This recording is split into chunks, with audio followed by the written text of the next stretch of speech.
Rosemary has joined the meeting. You all right, Rosemary? Okay, everyone will be covering a draft letter and annex regarding the committee's consideration of simultaneous interpretation. So I would advocate that we do this business in open session. It would be my own preference. Are members content to agree this?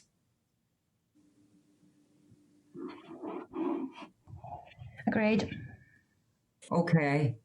I haven't heard any dissenting voices, so I'm just going to accept that as agreement. We've got a full quorum. So our draft minutes of the 19th of May 2021 are at page 5. Are you all content to agree the minutes of the 19th of May? Agreed. Okay. Yeah, agreed. Thank you. So we're waiting on Emma. We're waiting on Emer. Sorry, can we bring Emma into the spotlight, please? Yes, that's Emma in the spotlight now. Okay, so you may remember our the House of Commons Procedure Committee inquiry briefing, and you'll recall that we agreed to provide a response to that the House of Commons Procedure Committee inquiry.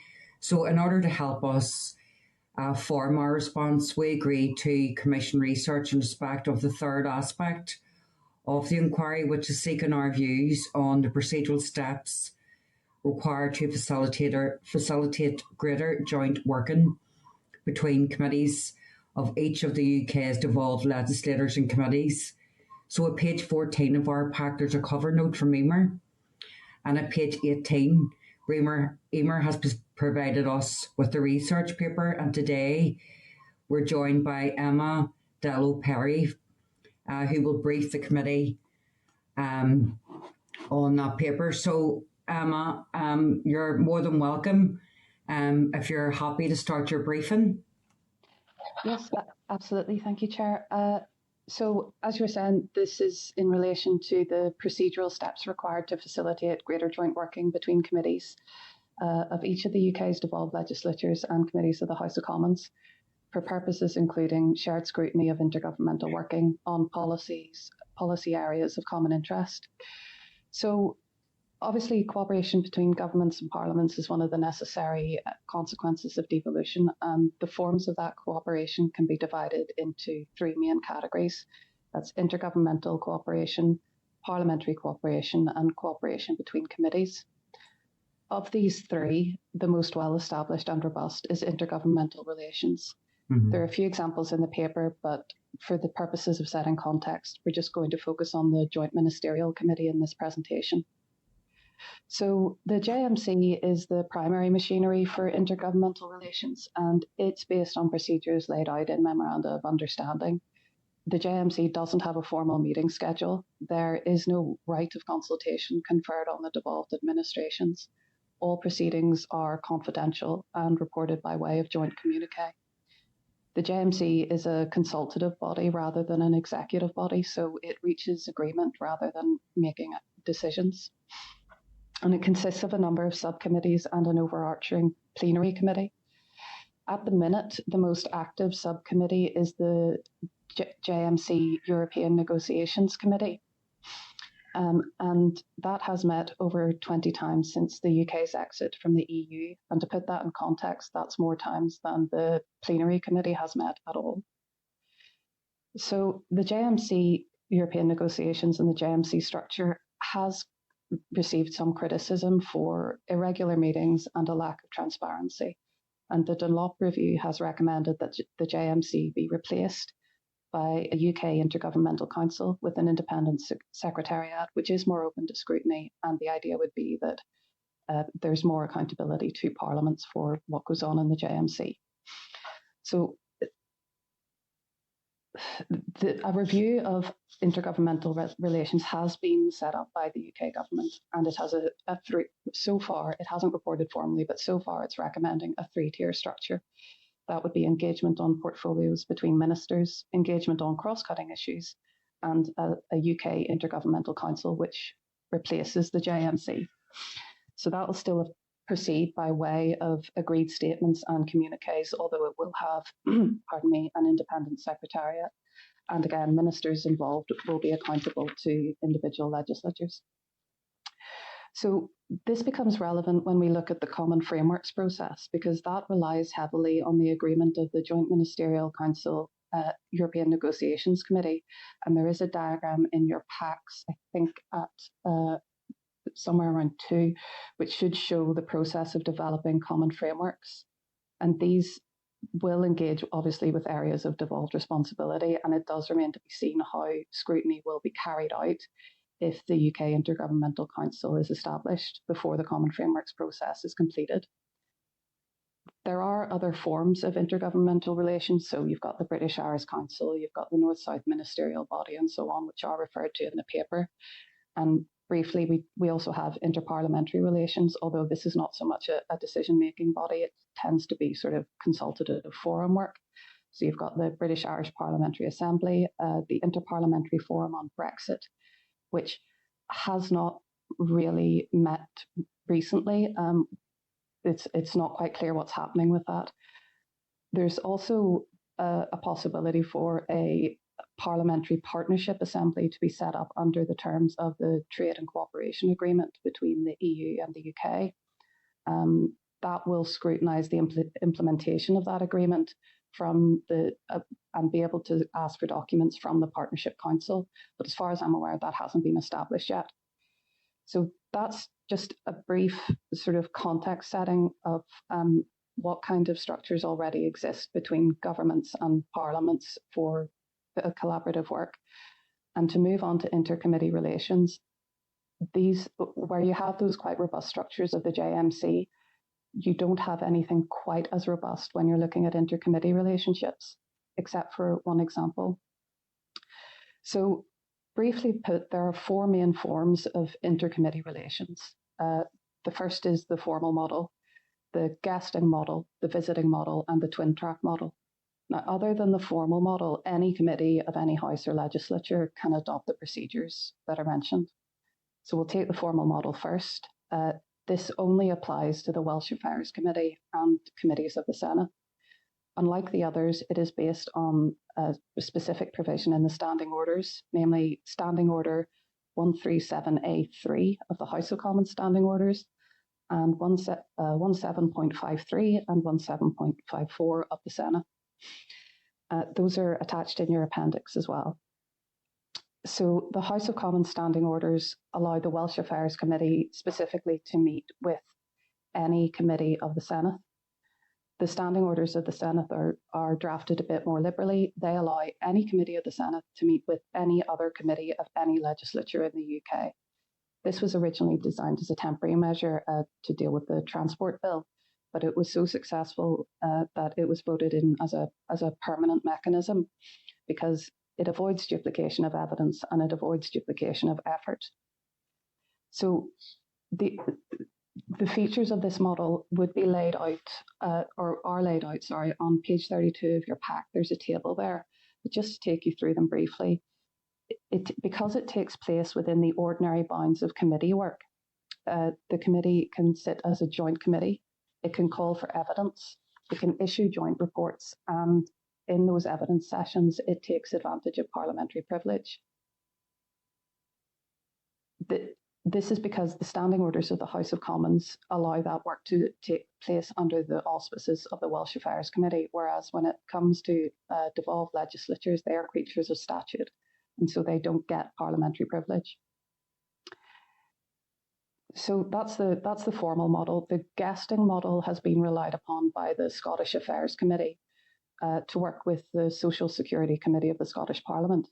These are ordinary proceedings of either committee in which the other committee is entered into the record as witnesses, but they are allowed by the chair to question witnesses which are brought in for that purpose. So in those circumstances, the report can't be published as a joint report. In this case, they were sent as individual letters to cabinet ministers. because of the way parliamentary privilege work, it's only sessions which are the sessions of the Scottish Affairs Committee where the evidence is privileged, although you can enter it into the record and the written form will be privileged. And it's worth noting that when giving evidence on how this procedure worked, Pete Wishart, MP of the Scottish Affairs Committee, expressed a view that the model employed by the Welsh Committee was the best option available, and he expressed a desire to see that brought in for everybody. Thirdly, we have the visiting model, and this is the one most frequently used by the Northern Ireland Assembly and the Northern Ireland Affairs Committee. And it's the term I'm using to describe a situation where MLAs go as witnesses to the Northern Ireland Affairs Committee, which took place a lot during the hiatus with Stormont, or where you can have committees come over here to visit in Stormont and take evidence as normal parts of the Northern Ireland Affairs Committee proceedings. So those meetings would attract parliamentary privilege. I suppose the difference really lies in the fact that it is scrutiny of a sort, because you're getting to question witnesses, but it's not joint scrutiny either in the way that the guesting model would provide or in the way the formal model would provide. And again, Simon Hoare MP gave evidence to the Procedure Committee referencing the desirability of a more formal basis for joint committee work. Fourthly, and finally, we've got the twin track model. That's been used to facilitate joint working between the Assembly Nationale of the Defence Committee in the House of Commons. That joint working had already been set up, but it usually met privately. In this case, it agreed to hold a joint inquiry into the Future Cruise anti-warship programme. Again, not all evidence could be privileged, but the Defence Committee entered evidence into the record as written evidence, so the written form attracted privilege. The report was drafted as a memorandum and exchanged between the committees to allow input from both. Ultimately, both committees published an identical version of the same report independently and simultaneously. So that allowed it to go into their individual legislatures.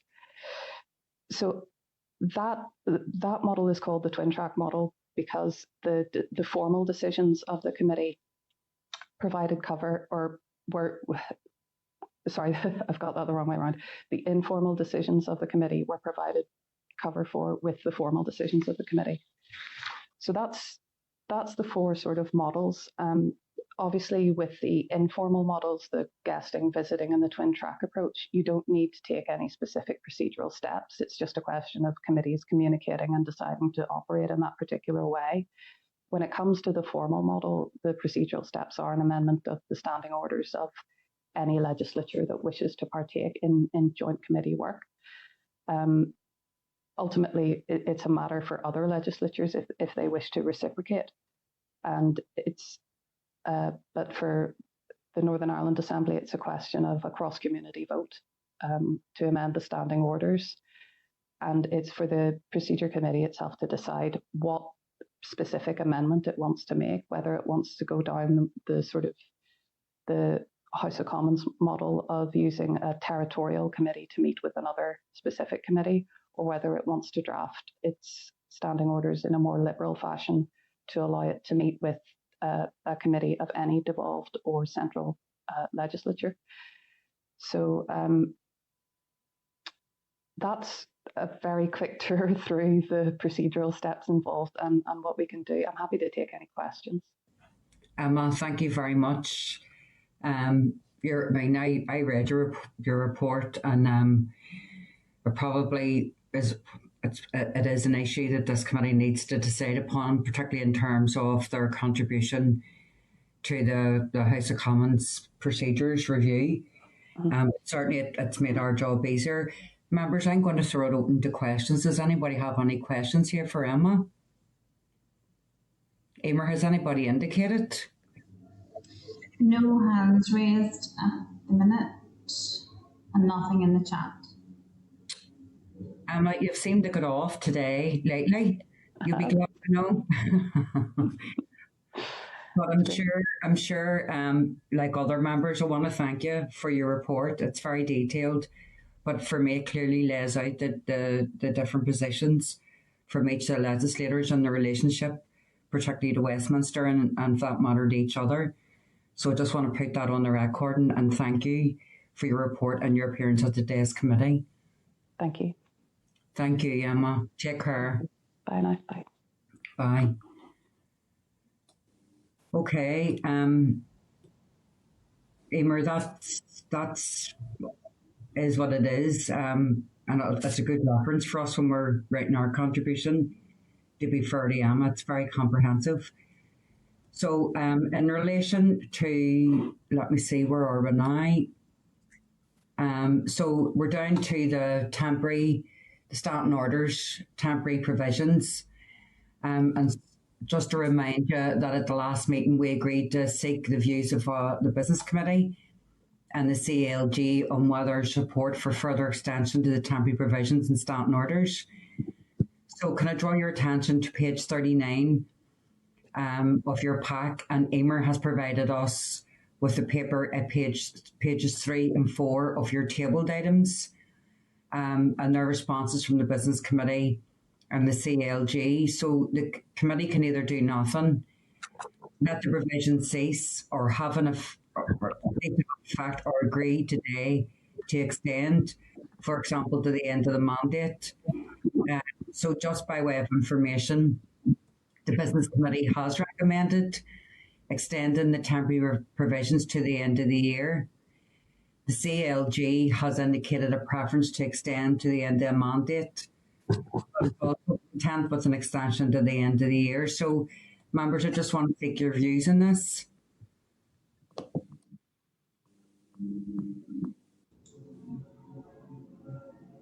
Linda and Jerry, Carol. Okay, Linda, away you go. Just from my own recollection, Carol, whenever I was chairing the meeting, if it's extended, it's a very simple procedure to remove that extension. So you're probably better having it there for longer and removing it rather than having to keep coming back to it would be one view. But I mean, I'm not hard and fast on, but I just think that makes sense. Yeah.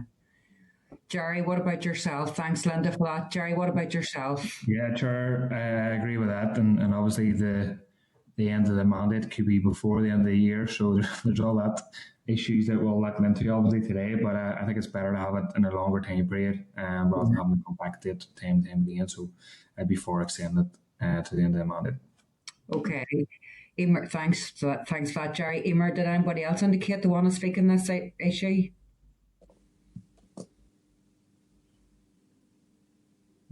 Emer?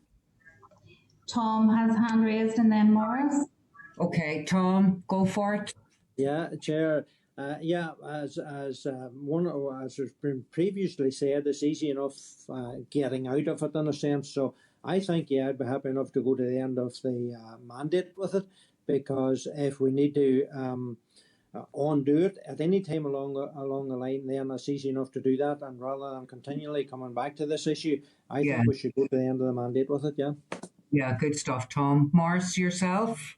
No, I'm happy enough. Tom has raised a point, and I would be happy for the end of the mandate with the opportunity of reviewing it if necessary. Yeah. Good stuff. Emer, did anybody else indicate that they want to come in? Sinead. Hi, Sinead. Just to say agreed, Chair. Thank you. Good stuff. Okay. Emer, did anybody else indicate? No, nobody else indicating currently. Okay, so Emer, can we just take that the committee wishes to extend the temporary provisions until the end of the mandate? And there was a draft motion there as well. Yeah, at Appendix 1, page 42 of the pack. Yeah, so happy to agree that as well. And instead of date in hard brackets, insert phrase end of mandate. Yes, please. Can I just check members are agreed with that motion then? Members, do you all agree with the motion? Yes, Chair. Thank you. Okay. Thank you, Emer. Thank you for that. So in relation to correspondence, you'll remember the chairperson, well, you mightn't remember, but the chairperson of the Women's Caucus have written to us at page 44 of your pack. And I just want to inform the committee that you might want to consider whether a mechanism could be established within standing order to allow the Women's Caucus to table motions and be added to the order paper. You'll note that the Speaker has highlighted alternative ways to achieve this without amending standing orders. So given that there are alternative ways in which the Women's Caucus can table motions, and given the committee's business work programme for the remainder of the mandate, I am suggesting that the committee responds to the chairperson advising that this committee is not in a position to prioritise additional work on to our work programme, but we'll keep it in mind should time allow. And I think that's a fair enough position given the fact that the Speaker has indicated that there are ways in which the Women's Caucus can put business down for debate in the Assembly. So are members content with that? Yes, Chair. Yeah. Okay, so at page 46, Emer has given us a memo from the CAM's office informing members that their party staff, that spaces are available for social training. So we might just want to register their interest in the details provided. So it's just a note. And at page 49, the Human Rights Commission have provided us with their May edition of their newsletter. Are we content to note this as well? Yeah. Okay. At page 62 is our draft work programme. I'm just asking, are you all still content to agree the forward work programme? Agreed. There's no chairperson's business. Do members have any other items of business?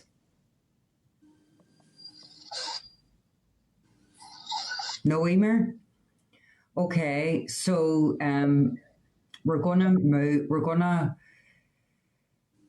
go into our session. So this is around the NDNA commitments for Committee on Procedures on Simultaneous Translation and Summary.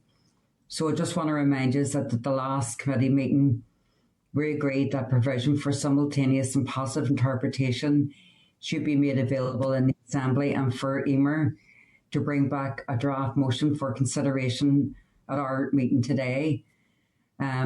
We also agreed to ask Emer to provide a summary of the NDNA commitments, which may have an impact on Assembly standing orders, and to seek an update from the Executive.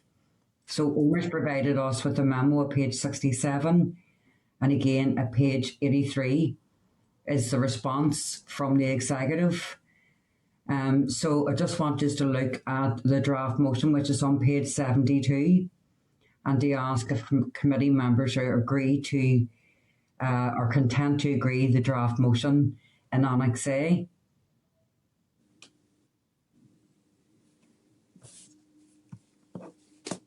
Is that agreed, Emer? Oh, there's Thomas. Thomas, go for it. Hello, and again, the motion here, I have looked at the motion, and yeah, I'm just not happy at this moment in time to agree the motion that is before us, to agree for it to go to the floor of the Assembly, if you like, because I do believe that we have a lot of other pressing issues, such as especially our health, and we have our education as well. But for me, the health is the big issue where we are. And this motion obviously is calling on the Assembly Commission to provide the interpretation, and also is calling for arrangements to be put in place. And when we look down at that, we know what the cost of that is associated with, about 350,000. And I think that we do have, well, maybe a crisis is the wrong word to use, but we do have a situation within our health service where we have quite a number of people on waiting lists, waiting to get surgeries and waiting to get appointments and all of this type of thing. And I think we have to set priorities. And for me at this moment in time, while I'm a great person, if you like, into whole culture aspect of things, I do think that we have to set priorities, and priority at this time for me is health and education, and therefore I don't think that I could agree for a motion like this to go before the floor of the Assembly, where we are asking them to spend money on cultural issues and language issues that, from my perspective, takes a secondary place to the health of our people. That gives me some concern. And what I have seen, and I know at the last meeting I did mention the Party Leaders Forum, and I do know the Party Leaders Forum are meeting tomorrow afternoon at 4 o'clock. And what I would ask, and I would ask the committee to give consideration to this, that we would pass this over to the Party Leaders Forum, ask the party leaders to take a decision on this particular issue, or take a view on it, if you like, and to come back to our committee with a view on this for the next meeting. And I know some people might think this is delaying it for another 2 weeks, but I think, to be fair, I think that's the way that we should move forward on this, given the issues that we have before us at this moment in time, and with our health service, with our education, with all of these things. I would ask, through you, Chair, that the committee would give consideration to this, and I'm happy to make that a proposal if required. Thank you, Tom. I've got Emer, if I'm right, I've got Jerry and then Linda, is that correct? Yes. Okay. Jerry, go for it. Yeah, thanks, Chair. I'm happy to support the proposed wording of the motion. And I mean, Tom said about a crisis, and obviously our health service isn't a crisis, but it hasn't been caused by an Irish Language Act or an attempted Irish Language Act or translation services in the Assembly. And I suspect that the comments from Tom is more a reflection of the crisis in his own party. And that's, I think it is an attempt to try and stall and stop and stymie any progression on this issue. So I think the wording is reflective of what we decided at the last committee. I could probably say more on it, but I just want to speak just in favour of the wording, and I'm content for it to go to the floor. Thank you. I've got Linda, and then I've got Nicola, and then I've got Gary. Thank you, Chair. Probably what I was going to say is going to pretty much reflect what Jerry has just said, and I don't see the point in repeating other people's words. So, but I do think that whilst I absolutely agree health has to be a priority, and I think, to be fair to all of us in this meeting and outside of this meeting, I don't think there's an MLA across the House or a minister in the executive that wouldn't agree with that, and I do believe that's why everybody has agreed that we will do our very best to remove politics from health and try to deal with that situation. But I don't think that you drop everything else that's happening in the Assembly. I can certainly tell you we have 4 pieces of legislation currently coming through the Justice Committee, and hopefully we'll have the Justice Bill, I'm trying to remember what date it is, agreed tomorrow in the executive, and we'll have that coming before us. And I wouldn't for 1 minute say let's set all of that aside, because there's really important stuff in that around protecting victims of domestic and sexual violence, around protecting people right across our society, around hopefully and potentially raising the age of criminal responsibility, which will protect our children from being held criminally responsible from the age of 10. All of those things are massively important. Health, absolutely, top priority for every MLA, I've no doubt. But it's not in competition to everything else we're doing. We have to try and do as much as we can. That's our job. And our job is to legislate and to get as much through this Assembly as we can. And I think we just work together to do that. That's my view. Sure. Thank you, Linda. Nicola? Thank you, Chair. I'll just agree with what Jerry and Linda both said there. First of all, I agree to the wording of that motion. And I think some people might consider it a bit disingenuous to try and pit this motion against the struggles and that the health service is facing and the waiting lists that we're facing. So I really don't agree with that point at all. As Linda quite rightly said, we can't just drop everything else either, all other assembly business. And at the last Procedures Committee meeting, the same proposal was made and it wasn't agreed, it wasn't supported. So I do think it's time that this draft motion was supported and put forward to the Assembly. And we know these services are long overdue within the Assembly floor. So I do think that it's time to push that forward. So thank you. Thank you, Nicola. Gary? Thanks, Chair. Chair, I'm obviously coming just to agree with my colleague Tom's proposal in relation to the Party Leaders Forum.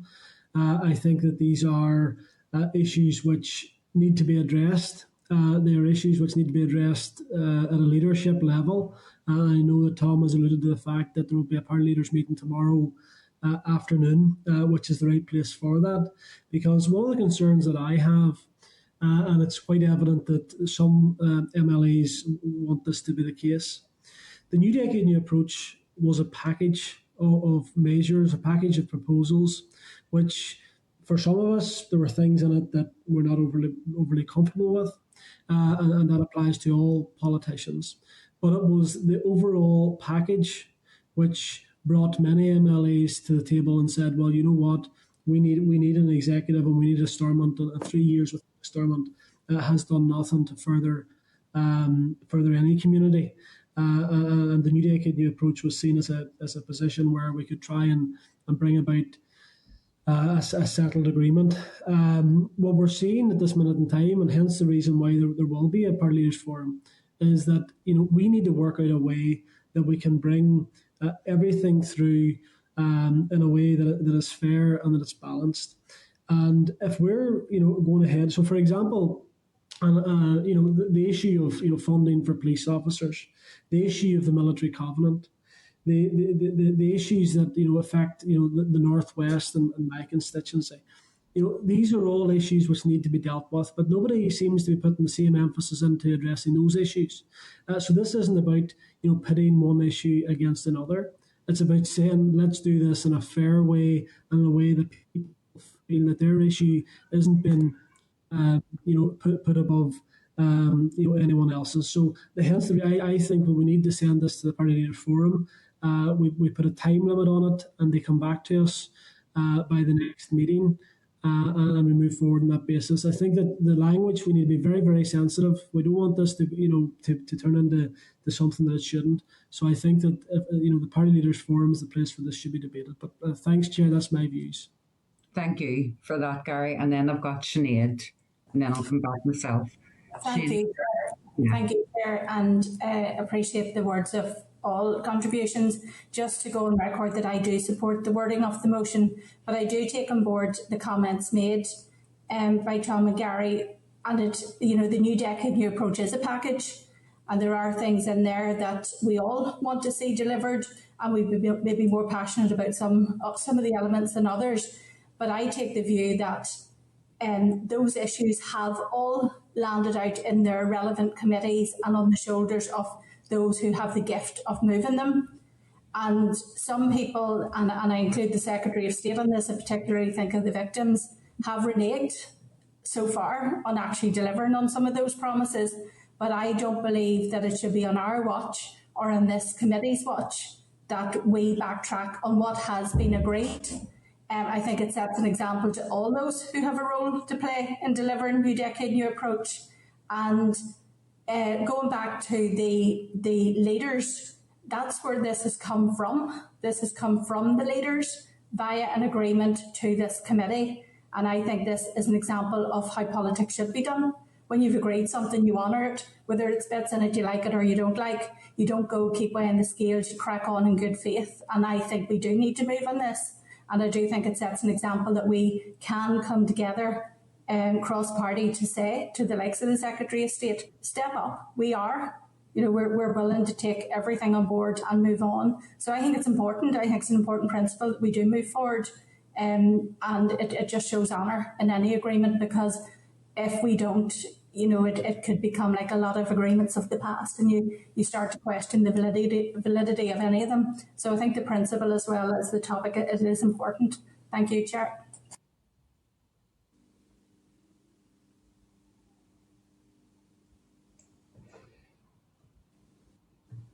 Thank you, Sinead. We've got Morris next. Thanks very much, Chair. Chair, I'll be brief because there's an awful lot has been said there, but in my own way of thinking things, it's important to honour any agreement that you enter into. It's a question of faith, and it's a question of trust. So I would be keen for the full implementation of the agreement in all its parts. And I don't think that by delaying this by 2 weeks, it's going to make an overall impact.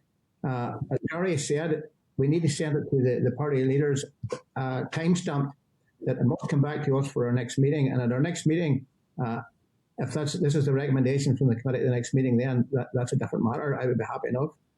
But it's important that we honour all aspects of the agreement, each and every one of us, because it's a matter of trust. Thank you. Thank you, Morris. I appreciate everything that everyone said. Emer, is that everyone? Yes, Karen, else indicating. Okay, so just as a reminder, at our last committee meeting of the 19th of May, the motion to go to party leaders was proposed and it was also voted down. So, Emer, the other aspect of it is, where is the procedure to refer things to party leaders? Because I haven't seen it. So I want some advice on that, please. Yes, can I ask for Paul to speak to that item, Chair? Because we looked into this yesterday. Good afternoon, Chair. Afternoon, committee. Hopefully you can all hear me okay. So, I suppose there are 2 points here. One is the fact that the committee has already taken its decision in respect of this matter, and it's not in order in those circumstances for the committee at its next meeting then to rescind that. So, as you mentioned at the last meeting, there was a proposal that the matter be referred to party leaders. That proposal was defeated. There was a proposal that the committee should bring forward a motion to give effect to this. That proposal was carried, and that's why there's the draft motion in front of you today. So from a procedural perspective, it wouldn't now be in order for the committee to consider a question about whether or not to refer this matter to the Party Leaders Forum. That's not to say that it has to take a decision on the wording of the motion today. That matter is still open to the committee if it wished, but it's not in order, if you like, to rescind what the committee's previously agreed. And I don't know whether that makes then the second part of this academic. Yeah, it's the party leaders. What is the procedure for things to party leaders? Because I can't see any. Yeah, so NDNA sets out that there would be a party leaders forum, but it's very clear that this is an informal arrangement. There's nothing in the procedures of the Assembly, for example, to put in place some sort of formal mechanism for the Assembly or the committee to refer matters to the party leaders forum. So any referral presumably was to be done on an informal basis, presumably by parties themselves, although that's not to say that I suppose that if an individual committee wanted to draw something to the party leaders forum, that they would perhaps write to the 5 leaders of those parties in order to manage it in that way. Okay, so that's clear for me. Thank you, Paul, and thank you, Emer. So the proposal is that we agree the draft wording of the motion, because there really isn't any other proposal on the table. So I'm just going to go straight to a vote. So Emer, do you want to keep me right here? I need to put everybody in the spotlight. Yes, I'll ask for broadcasting, first of all, to move to the grid view. For Quentin and any officials, just turn off our cameras. And then ask the members to make the proposal again, Chair, and do for an event. So I'm proposing that the wording, the draft wording, or the wording on the draft motion that's laid out be agreed in front of the Assembly. So I'm going to go to Tom next.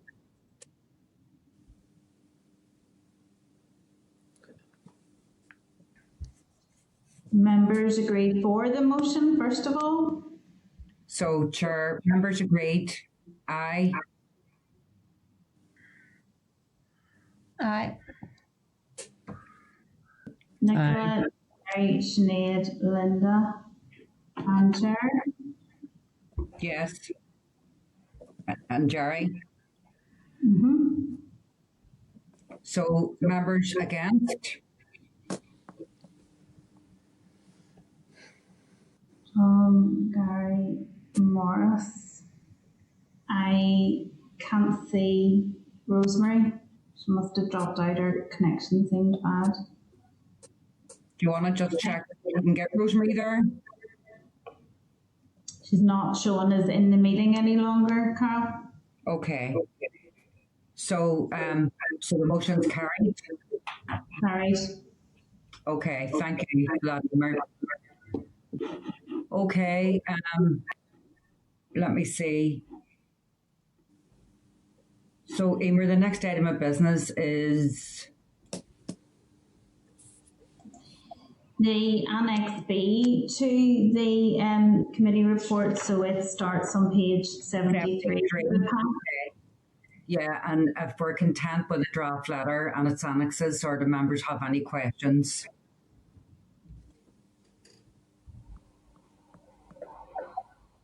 I think everybody's content. I can't see anybody offering any comment. Emer, what about you? Can you see any? No hands raised or comments. Okay, and can I also ask the committee if it wishes to embargo the letter and the annex until the debate? Do you have any views on that?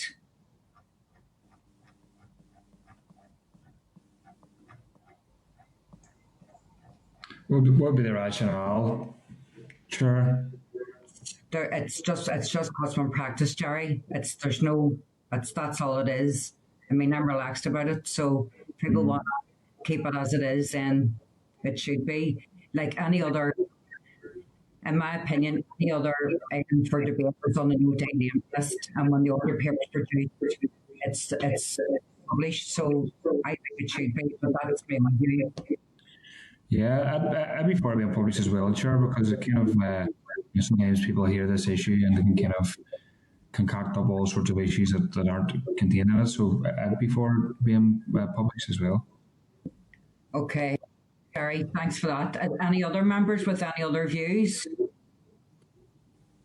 No, okay. We're not embargoing. We're just doing the normal procedure. No. And lastly, in I see of your member, Emer's member, page 81, is of the NDNA commitments, which may have an impact on standing orders. Are we content to note the summary? Agreed. Okay, thank you. So that's all our business.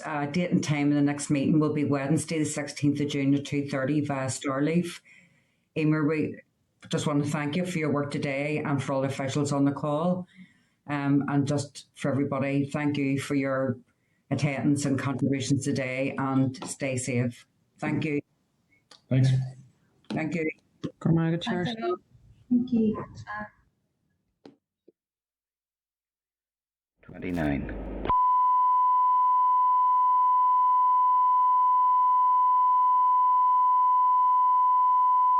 This is the Northern Ireland Assembly Committee Room 29.